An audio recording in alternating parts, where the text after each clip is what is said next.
Navigating the labyrinth Kaplan's vision of the Middle East. The Middle East, a region steeped in history and riven by conflict, has long been a puzzle for outsiders. Robert D. Kaplan, a seasoned observer of geopolitics, delves into this intricate tapestry in his writings, offering a nuanced perspective on its cultural, historical, and geopolitical complexities.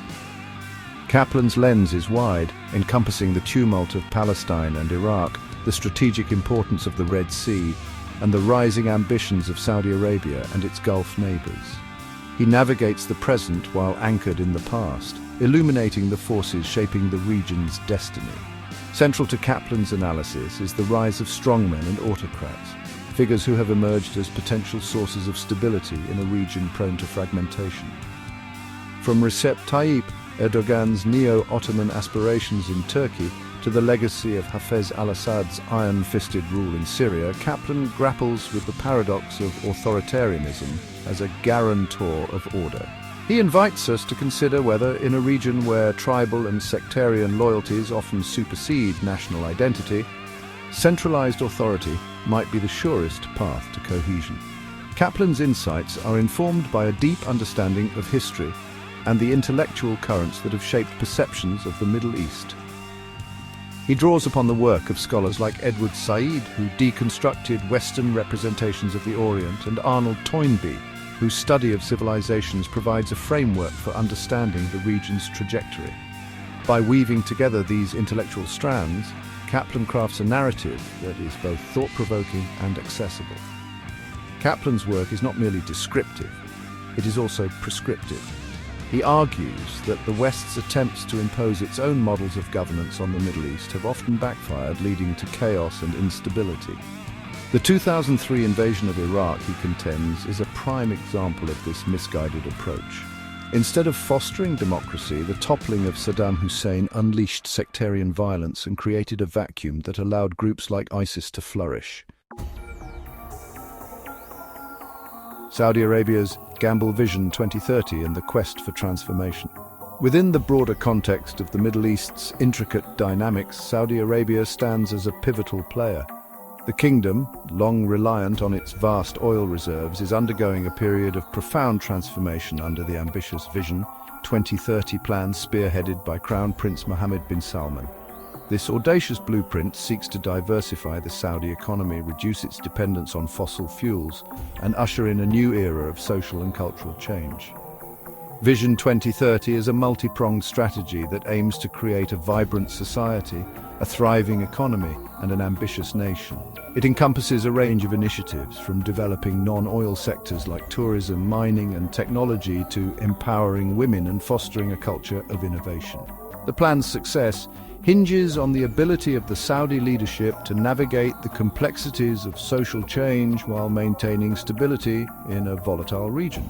One of the cornerstones of Vision 2030 is the Public Investment Fund, which is being transformed into the world's largest sovereign wealth fund.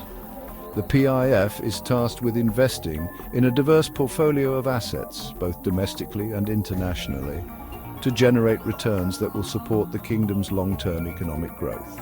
The fund's investments in sectors like technology, renewable energy, and entertainment are indicative of Saudi Arabia's determination to position itself at the forefront of the global economy.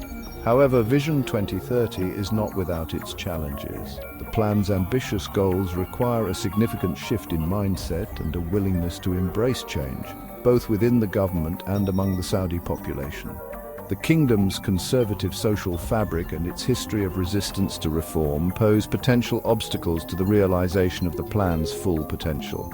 Moreover, the global energy transition away from fossil fuels poses a significant economic risk to Saudi Arabia, underscoring the urgency of diversification efforts.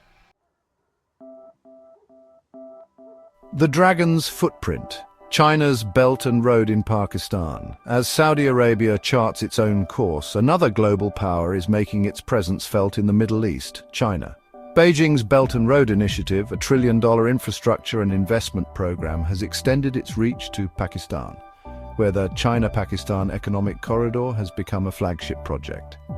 This ambitious undertaking aims to create a network of roads, railways, pipelines, and ports linking Western China to the Arabian Sea through Pakistan.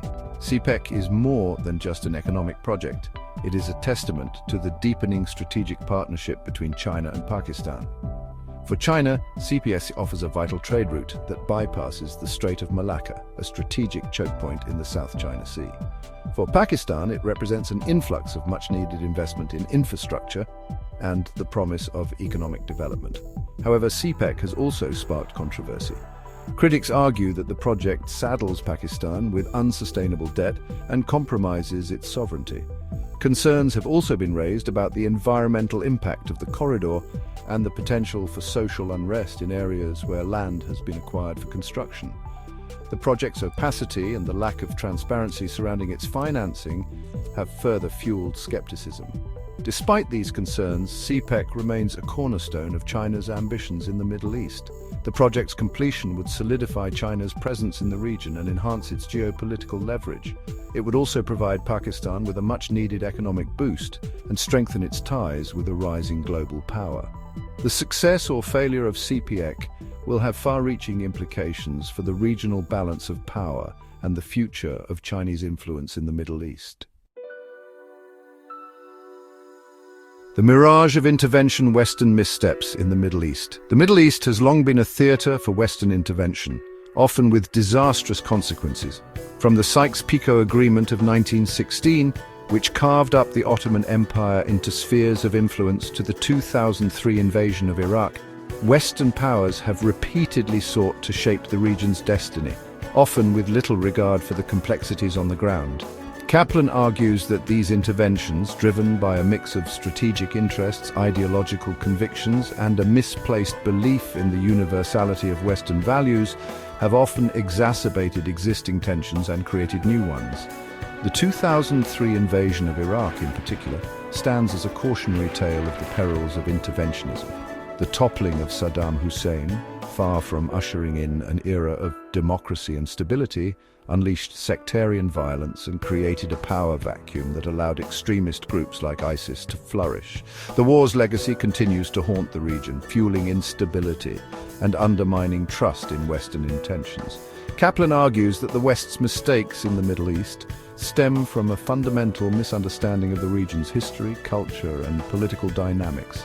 He contends that Western policymakers often view the region through an Orientalist lens, projecting their own values and assumptions onto a complex and diverse reality. This lack of understanding, coupled with a tendency to prioritize short-term interests over long-term consequences, has led to a series of policy blunders that have destabilized the region and undermined Western credibility. Kaplan's critique of Western interventionism is not an argument for isolationism. Rather, it is a call for humility, restraint, and a more nuanced understanding of the Middle East's complexities. He argues that the West should prioritize diplomacy, dialogue, and support for local actors over military intervention and regime change. He also stresses the importance of addressing the root causes of conflict, such as poverty, inequality, and political repression, rather than simply focusing on symptoms.